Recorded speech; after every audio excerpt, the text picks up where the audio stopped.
নমস্কার। আজ আবার আসলাম একটা নতুন একদমই অতি বাস্তব গল্প নিয়ে, যেটা আমার সঙ্গে ঘটে যাওয়া। আসুন শুনতে থাকি, ভালো থাকুন, সঙ্গে থাকুন। এটা একটা ভীষণ মানে টেনশনের ব্যাপার। অনেকে বলে ভূত আছে, অনেকে বলে ভূত নেই। মানে সবার আলাদা আলাদা মত, সবার আলাদা আলাদা এই ব্যাপারে সম্মতি।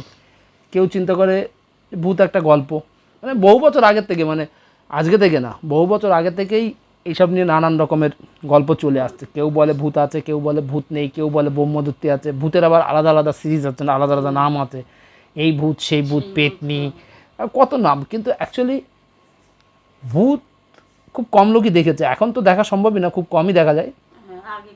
আগেকার দিনের লোক, মানে ভূত বলতে কি, আগেকার দিনে অনেক লাইট কম ছিল, অনেক এ সমস্ত জঙ্গল ছিল, লোকজন কম ছিল, দেখা যেত। বা দেখো, আমরা যারা সনাতনী ধর্ম মানি, যারা হিন্দু ধর্ম মানে, তাদের গল্প মানে মহাভারত বা রামায়ণ যদি তুমি পড়ো বা জানো, যে ওইখানে রাবণ রাক্ষস ছিল, ছিল না? রাবণ কি এখন দেখা যায় রাক্ষস? নেই না? তো ছিল তো একদিন, ছিল না? তো ঠিক ভূত ওরকম একদিন ছিল, কিছু না থাকলে কথা কোথার থেকে উঠলো। ভূতও একদিন ছিল, যা আজকে মানে বিলুপ্ত হয়ে গেছে, মানে প্রচুর কম দেখা যায়, প্রচুর কম দেখা যায়। আর নানানভাবে মনে করো, নানানভাবে বলো তো কি, ভূতেরও কিন্তু ভয় আছে। এর জন্যই ভূত কিন্তু মানে মানুষকে দেখলে ভয় দেখায় আগের থেকে। আমি কেন বলছি, আমি এটার ভুক্তভোগী কীভাবে, কলকাতা বিশ্ব বাংলা গেট আছে না, আমরা কলকাতাতে আর্ট কলেজের ওইদিকে একটা জায়গাতে মানে একটা ছোট প্রজেক্ট ছিল, ছোট প্রজেক্ট। সেইখানে আমরা কাজ করতাম। আমরা একটা ছেলে ছিল, তার নাম মৃত্যুঞ্জয়, তাকে সবাই ভাগনা ভাগনা বলে ডাকতো। এটা মনে কর লকডাউনের পরপর, হ্যাঁ বেশি দিনের না, লকডাউনের পরপর। এবার বেশি দিনের পুরনো গল্প না, তো ও ভাগ্নে ভাগ্নে বলে। তো আমরা ওইখানে দুজন থাকতাম, পুরো ফাঁকা মাঠ, খালি একটা বিএসএফ ক্যাম্প আছে, ফাঁকা মাঠ, আর লাইট ছিল না, জেনারেটারের ওপরে ভরসা। জেনারেটার যে কোম্পানির একটা রুলস ছিল, জেনারেটার 8টার ওপরে তুমি চালাতে পারবে না, সন্ধ্যেবেলায়, হ্যাঁ চালাতে পারবে না। 8টার মধ্যে তোমাকে তোমার কাজ সব ক্লিয়ার করে নিতে হবে, খাওয়া দাওয়া রান্না যাই হোক। রাস্তার লাইট, রাস্তার যে লাইট ছিল, রাস্তাটা ভীষণ বড়, মানে তখন সবে ওইখানে প্রজেক্ট চালু হচ্ছে। আর গ্রামে একটু দূরেই গ্রাম আছে, ভেতর সাইডে। কিন্তু আর ওই বিএসএফ ক্যাম্পের অপোজিট সাইডে সব আদিবাসী লোকজন থাকতো, হ্যাঁ আদিবাসী লোকজন থাকতো। এখন একদিন সন্ধেবেলায় আমরা ওইখানে ওই বিল্ডিংয়ের নিচে, আমি আর ওই ভাগ্নে দুজনই বসে আছি, আর কেউ নেই। তো ওই গ্রামের থেকে অনেক লোকজন আসতো, হ্যাঁ, দুটো ওয়াচম্যান এসে রাত্রেবেলা থাকতো, কোনো দিন একটা থাকতো, কোনো দিন দুটো থাকতো ওয়াচম্যান। তো ওইখানে বসে আছি, একজন দেখি সাইকেল করে যাচ্ছে, আমাদের গল্প করতে করতে যাচ্ছে ফোনে একজনের সঙ্গে। তো আমরা ওই সাইডে বসে রয়েছি, মানে বলছে, ও বড়দা এখানে বসে আছো কেন, ভেতরে চলে যাও, যাও খাওয়া দাওয়া হয়ে গেছে? আমার বলছে যে হ্যাঁ হয়ে গেছে। বলছে ওই সামনে ওইখানে ওই পাড়াতে, আদিবাসী পাড়ায় একজন ভদ্রমহিলা ভূতে ধরেছে। হ্যাঁ, আমি ভাগ্নেরে বললাম চল ভূত তাহলে দেখে আসি কেমনভাবে ভূতে ধরে। এখন আমি মনে করো যার থেকে এই সমস্ত শিখেছি, এই ভূত পেত আত্মা, যার থেকে শিখেছি, উনি আমাকে একটা কথা বলতো, যে ভয় পাবে তাকেই ভূত দেখা যাবে, হ্যাঁ, আর যে ভূতকে ভয় না পাবে না, তাকে ভূত দেখা দেবে না, সে দেখতে পাবে না, তাকে ভূত দেখা দেয় না। এটা অতি বাস্তব কথা। কিন্তু এবার তারপরে আরও অনেক জিনিস ডিপেন্ড করে, যেটা হচ্ছে রাশি, হালকা রাশি, ভারী রাশি, রাশির ওপরেও বহুত কিছু ডিপেন্ড করে।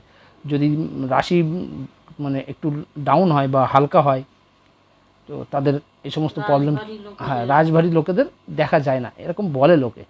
মানে বলে তো আমি ওনার কাছ থেকে মানে শুনেছি এটা। এবার ভূত দেখতে গেছি, ভূতে ধরেছে, বউটাকে দেখি কি বেঁধে রেখে দিয়েছে, আচ্ছা। মানে এরকমভাবে হাতটা পেছন দিকে নিয়ে একটা বাঁশের সঙ্গে বেঁধে রেখে দিয়েছে, আর বউটা চুলগুলো পুরো সামনের দিকে ঝুলে আছে।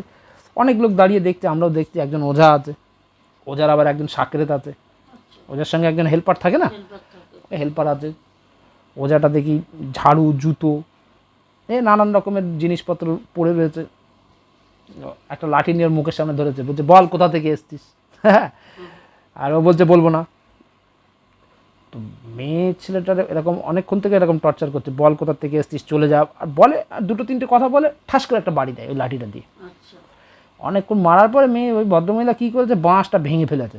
বাঁশটা, হ্যাঁ, বাঁশ মানে ওর গায়ে একটা অস্বাভাবিক শক্তি হয়ে গেছে, আমার বাঁশটা ভেঙে ফেলে ওই সারা ওঝাটাকে ধরে পিটিয়েছে। আরে বাবা। ওঝাটাকেও পিটিয়েছে, আর হচ্ছে তোমার ওই সাকরের যে ছিল ওইটাকেও ধরে পিটিয়েছে। হ্যাঁ, লোক মনে করে যেই বাঁশ ভেঙে ফেলেছে, যারা ঘিরে ধরে, গোল করে ঘিরে ধরে দেখছিল, তারা সব এদিক ওদিক ছুটে গেছে। আমিও সরে গেছি, আমার সঙ্গে যে ছিল ও সরে গেছে, ভাগ্নে। এবার সরে যা, সবাই ভয় পেয়ে গেছে। আমি দূরের থেকে একটা এরকম গাছের পেছনে গিয়ে দেখছি যে ও কী করে। ও ওঝাটাকে মারতে মারতে, ওঝাটা তো এদিক ওদিক দৌড় দিয়েছে, সাকরে তো দৌড় দিয়েছে, ওর হেল্পার যে ছিল, বউটা একা দাঁড়িয়ে আছে। ভয়েস দুরকম হয়ে গেছে, হ্যাঁ, এটা আমিও দেখেছি যে ভয়েসটা দুরকম হয়ে গেছে, মানে ওনার যে একটা, নিজের ভয়েস, হ্যাঁ, আর একটা আরেকজনের ভয়েসে কথা বলছে। এটা এটা যদি তুমি সায়েন্টিফিক হিসেবে যাও তো এটা মাল্টিপারপাস পার্সোনালিটি বলে। এ এক ধরনের কিন্তু বিমারি, সায়েন্স বলে। মাল্টিপারপাস মানে একজন মানুষ দুটো ক্যারেক্টার বাঁচে, ক্যারেক্টার আছে। দুটো ক্যারেক্টার বাঁচে, তো দুটো ক্যারেক্টারের রোল নেভাতে হয় একজন মানুষকে। তো এটা একটা মানে সায়েন্স, মানে ডাক্তার, সমস্ত রকম ডাক্তার, মেন্টাল হসপিটাল বা সমস্ত রকম ডাক্তাররা এরা বলে যে এটা একটা রোগ, মাল্টিপারপাস পার্সোনালিটি, এটা একটা রোগ। এটা কী হয়, মানুষের ব্রেনের মধ্যে দুটো পার্সোনালিটি সেট আপ হয়ে যায়, এর জন্য হয়। কিন্তু আগেকার দিনের যারা এই সমস্ত তান্ত্রিক ছিল বা ছিল, ওরা কি বলতো যে একে কোনো ব্যাটা ছেলে ভূতে ধরেছে, মানে আর একটা ভয়েস, যে মনে করো যদি ফিমেলকে ধরে তো ফিমেলের ভয়ের সঙ্গে যদি একটু ব্যাটা ছেলের ভয়, তো এরকম আওয়াজ বেরোতো। এবার অনেকক্ষণ পরে ওই ভদ্রমহিলা ঠান্ডা হয়ে গেছে। ঠান্ডা হয়েছে কীভাবে, একজন বয়স্ক লোক আসলো, মানে এসে উনি গঙ্গা জল ছিটিয়ে দিলে একটু ঠান্ডা হলো, গঙ্গা জল হোক যাই হোক। এইবার একজন তান্ত্রিক আসলো, অন্য একজন অনেকক্ষণ পরে, উনি মোহামেডান ছিল তান্ত্রিকটা, মুসলমান ছিল। তান্ত্রিকটা আসলো, উনি এসে ভালো করে ওনাকে মাথায় হাত বুঝিয়ে টুজিয়ে ঠান্ডা করে এইবার আবার বেঁধেছে। আবার বেরিয়ে বেঁধে একটা পিঁড়িতে বসিয়ে জিজ্ঞাসা করলে বলছে কোথার থেকে এসছিস বল, ভালোভাবে বল। তখন বলছে যে আমি এই ওখানে একটা বেশ কিছুদিন, মানে গ্রামের ভেতর থেকে না, বিশ্ব বাংলার গেটের দিকে যাওয়া যেত। হ্যাঁ, একটা রাস্তা ছিল একদম গ্রামের ভেতর দিতে, ওইখানটা একটা রাস্তা ছিল, যেখানটা একটা খাল ছিল, পুরো ফাঁকা জায়গা। ফাঁকা। খাল ছিল, ওই বলছে আমি ওই খালের পাড়ের থেকে এসেছি। আচ্ছা। কীভাবে আসলি সেই সব জিজ্ঞাসা করতে, যাই হোক। তো এর মধ্যে মনে কর বেশ রাত হয়ে গেছে, আমরা চলে এসেছি। পরের দিনকে যেমন লাইফ থাকে মানুষের, আমাদের যেমন লাইফ, কাজ বাজ, এই সমস্ত নানান ঝুট ঝামেলা, লেবাররা এসছে, চলছে। 2-4 দিন 5 দিন পরে শুনলাম ভূতটা ছেড়ে দিয়েছে, ভদ্রমহিলাকে ছেড়ে দিয়েছে। ভদ্রমহিলা একটু অসুস্থ আছে, হসপিটালে ভর্তি হয়েছে, শরীরটা দুর্বল, এরকম শুনে নিলাম। এখন আমি একজনকে বলছি যে যারা কাজে আসতো ওদের মধ্যে একজনকে বলছি, এই তোরা আসিস ওইখানে খালের পাড় দিয়ে? বলছে হ্যাঁ। আমি যদি বেশি রাত করে যাবি না, ওখানে ভূত আছে কিন্তু। হ্যাঁ, বলছে দাদা হয় ওখানে এরকম মাঝে মধ্যে আওয়াজ পাই আমরাও, কিন্তু ওখানে যাওয়ার আগে, হ্যাঁ, ওরা সাইকেলে আসতো তো, 8-9 জন আসতো। বলছে ওইখানে যাওয়ার আগে আমরা কী করি, সব দাঁড়িয়ে যাই এক জায়গায় হয়ে, তারপর যাই। আগে পিছিয়ে থাকে না সাইকেল, বলছে এক জায়গায় হয়ে তারপর যাই। জোট হয়ে যায়। হ্যাঁ, জোট হয়ে একসঙ্গে তারপর যাই। এবার এ সমস্ত কথাবার্তা হয়েছে, গল্প হয়ে গেছে, কাজবাজ চলছে, বেশ কিছুদিন কেটে গেছে। 1-1.5 মাস পরে আমরা একদিন বিশ্ব বাংলা গেটের সামনে, আমি আর ওই ভাগ্নে দুজনে গেছি। তো ভাগ্নে বলতে যে মামা আজকে রান্না বান্না তো করবো না বাড়িতে গিয়ে, তাহলে এক কাজ করো আমরা হোটেলে খেয়ে নিই।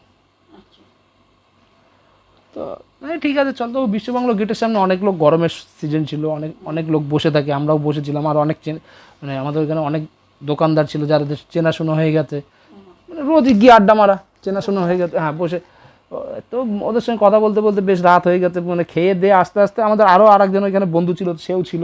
খেয়ে দিয়ে আস্তে আস্তে মোটামুটি 12টা বেজে গেছে। ওখান থেকে বেরোচ্ছি যখন, তখন 12টা বাজে। 12টার সময় বেরিয়েছি, তো আমি ভাগ্নেকে বললাম মামু তুই চালা, আমি পেছনে বসি। নতুন গাড়ি আমার একদম। তো বললো ঠিক আছে চালাচ্ছি, ও চালাচ্ছে, আমি পেছনে বসে আছি। এখন ওই ভেতর থেকে আসার সময় বেশ কিছু দূর মানে বেশ কিছুটা এসে একটা স্কুল আছে, জায়গাটার নাম আমার ঠিক মনে নেই, আর আমি বলবো না জায়গাটার নাম, বলা ঠিক নয়। এখন একটা স্কুল আছে, ওই স্কুলের ওইখানে এসে ভাগ্নে আমাকে বলতে আমি একটু আমার জোরে বাথরুমে আসতাম, একটু বাথরুম করে নিই। বাথরুম করেছে, বাথরুম করলে ও ভীষণ সিগারেট খেত। একটা সিগারেট ধরিয়েছে, সিগারেট ধরিয়ে বলতে মামা তো গাড়ি যেই সেলফ মেরেছে, আর গাড়ি সেলফ মারলে এখনকার গাড়ি BS6-এর গাড়ি লাইট সবসময় চালু থাকে, গাড়ির যেই সেলফ মেরেছে অন্ধকারে দেখা গেল মানে ও মানে আমাকে পেছনে বসতে বসতে বলছে, আমি বসেছি, ও বসেছে, আমিও সামনের দিকে, ও সামনের দিকে, ওই পাশের থেকে এই পাশে কিছু একটা চলে গেল, মানে এই পাশে হচ্ছে স্কুল, এই পাশে ফাঁকা জায়গা, ওই পাশের থেকে এই পাশের দিকে কিছু একটা চলে গেল, মানে খুব স্পিডে গেল। গাড়ির লাইটে হ্যাঁ গাড়ির লাইটে দেখতে খুব স্পিডে গেল।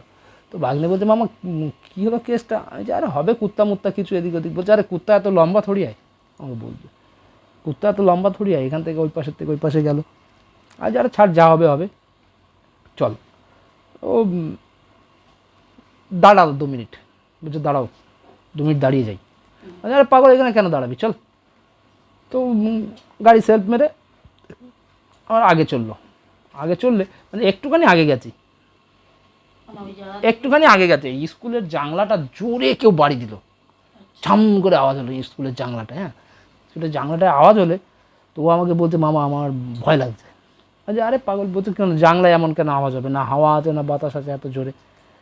তাই বলছে কথা ঠিক হয়তো হয়েছে কোনো কারণে হয়েছে। এবার গাড়ি কিন্তু বেশি স্পিডে চলছে না, আসতেই আছে। আবার কিছু দূর যাওয়ার পরে দেখে একটা কুত্তা আর একটা কুত্তাতে ছিঁড়ে খাচ্ছে এরকম মনে হচ্ছে। হ্যাঁ ওটা কুত্তা হোক বা শিয়াল হোক যাই কিছু হবে, একজন একটা কিছুকে ছিঁড়ে খাচ্ছে রাত্রেবেলা তো। হ্যাঁ এবার লাইট পড়েছে, লাইটে বুঝতে পারছে একজন মানে কুত্তা হোক বা শিয়াল হোক কিছু ছিঁড়ে খাচ্ছে। ও বলছে ওই দেখো দেখতে পাচ্ছ শিকার করেছে। হ্যাঁ তাই যে গাড়ি স্লো কর, একটু ভালো করে দেখে নি ওটা কী।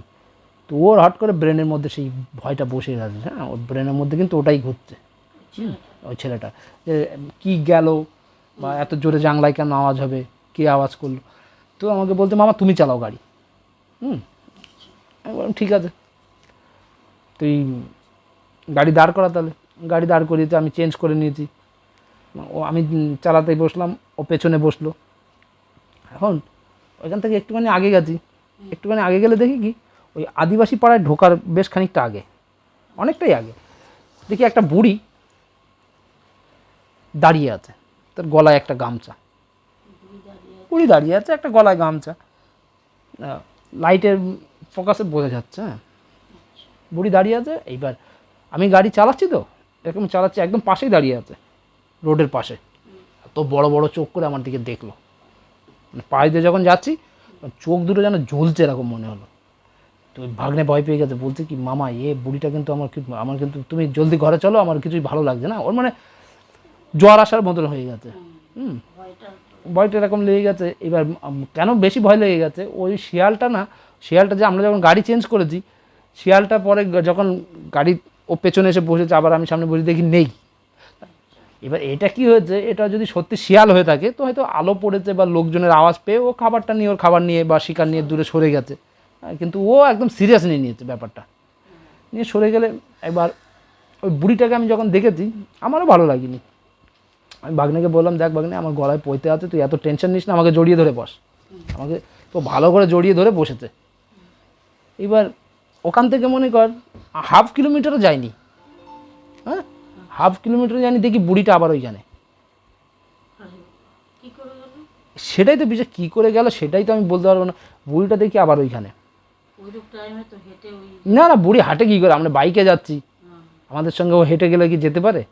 এটা ইম্পসিবল ব্যাপার না। বুড়িটা দেখি ওইখানে আবার দাঁড়িয়ে আছে, সেম গলায় গামছা দেওয়া। আমি দূরের থেকে যেই দেখেছি আমি শাটাল ব্রেক মেরে দিয়েছি। আর ভাগ্নে তো পেছনে কান্না শুরু করে দিয়েছে, বলতে মামা ওই বুড়িটাই। আমি ভয় পাস না দাঁড়া। এবার একটা রাস্তা এরকম নিচের দিক থেকে নেমে গেছে, ওটা দিয়ে গেলে কী হয়, ওটাতে BSF রাত্রেবেলা যেতে দেয় না, তো গেলে দাঁড় করাবে, নানান প্রশ্ন করবে। আর ওই বুড়িটা ওইখানে দেখে তারপরে আমি 10 মিনিট দাঁড়ালাম ওইখানে। পেছন দিক থেকে আর একটা বাইক আসলো, পেছন দিক থেকে আর একটা বাইক আসলে ওনাকে উনি যেই এসছে ওনাকে বললাম দাদা এরকম এরকম ব্যাপার, উনি আবার ওই গ্রামেরই লোক, হ্যাঁ আদিবাসী লোক, ওই টিভিএস 50 বাইক আছে না ওই বাইকগুলো। এবার ওই গ্রামেরই লোক বলছে আরে ভাই তোরা এত রাত্রেবেলায় কোথায় থাকিস, কোথায় আমাকে বলছে। আমি বললাম বলছে এত রাত্রেবেলায় কেন এসছিস, এই রাস্তাতে আসবি না রাত্রে, ভীষণ বাজে রাস্তা, জানি এখান থেকে আসবি না, চল আমার সঙ্গে চল। ওই লোকটা কিন্তু নিজের বাঁশটা নিজেই নিয়েছে, হ্যাঁ এরকম হতো না। ওই লোকটা কী করেছে, উনি সামনে আর আমি ওনার পেছনই, ওই বুড়ির ওইখানে গেলে ওনার ভয়তে গাড়িটা স্লিপ করে ফেলেছে। লোকে হ্যাঁ ওই লোকের গাড়িটা স্লিপ হয়ে গেছে, স্লিপ হয়ে গেলে উনি ভয় পেয়ে গেছে, উনি ভয়তে গাড়িটা স্লিপ হয়ে গেলে উনি পা দিয়ে ঠেকাতে গেছে, গাড়ি স্লিপ হয়ে গেলে পা দিয়ে ঠেকাতে গেলে পড়ে গেলে আমি চিন্তা করলাম যে এভাবে যদি ছেড়ে দিয়ে যায় এটা বাজে কাজ হবে। আমিও দাঁড়িয়ে গেছি, আমি ভাগ্নাকে বললাম শিগগির ওনাকে তোল।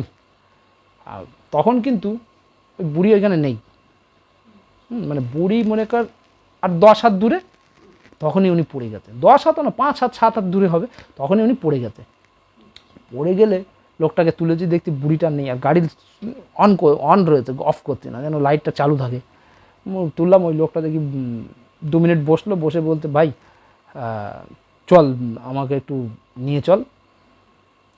তো ভাগ্নেকে বললাম তুই চালা ওই গাড়িটা, হ্যাঁ আর উনি আমার গাড়িতে বসুক। বলছে না আমি চালাবো না, আমি একা যাবো না। ওরও ভয় লাগছে, আর এই যে ফুটনি মারছিল, যে বড় বড় কথা বলছিল যে আমার সঙ্গে চল, এই মালটাও ভয় পেয়ে গেছে। আমি চিন্তা করলাম এখন যদি আমি ভয় পাই তাহলে এই দুটো লোকের, আর ওই লোকটার পরিস্থিতি তো এত খারাপ হয়ে গেছে হার্ট অ্যাটাক করার মতন, এত ভয় পেয়ে গেছে। তার কারণ হচ্ছে বারবার রাস্তার থেকে একটা জিনিস এই পাশে একবার ওই পাশে এরকম হচ্ছে, হ্যাঁ মানে হচ্ছে একটা আলাদাই তাণ্ডব, মানে লোকে বলে বোঝানো খুবই কষ্টকর ব্যাপার। সে বুঝতে পারে যে কতটা মানে ভয়ঙ্কর ব্যাপার। এবার বারবার এরকম হচ্ছে, আর ওইখানে এবার সামনে কিন্তু ওই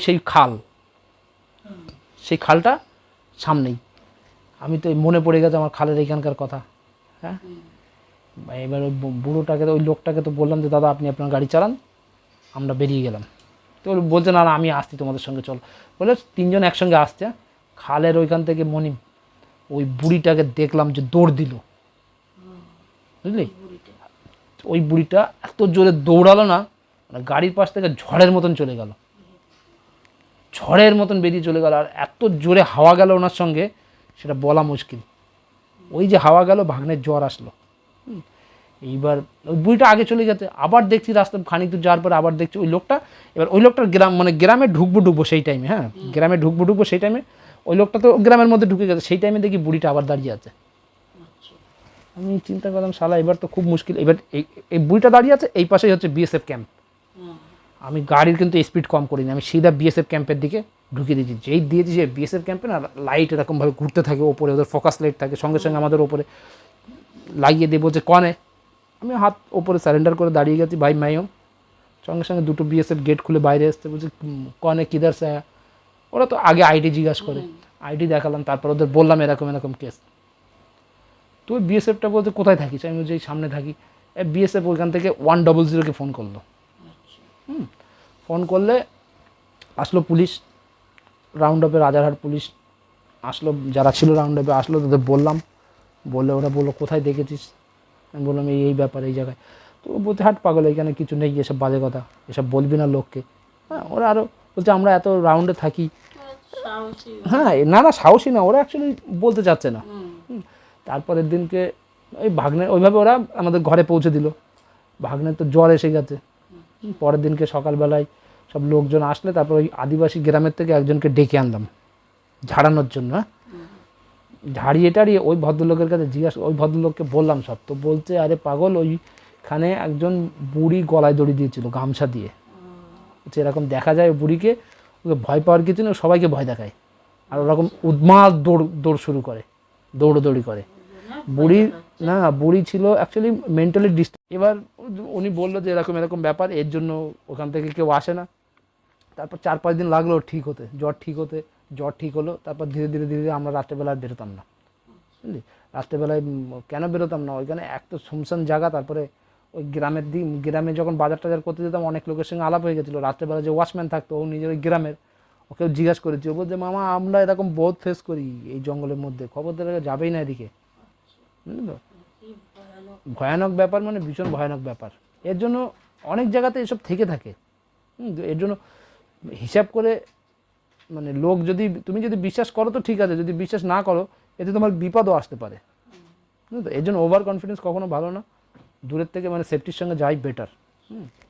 এটাই ছিল আজকের আমার কাহিনী। নমস্কার।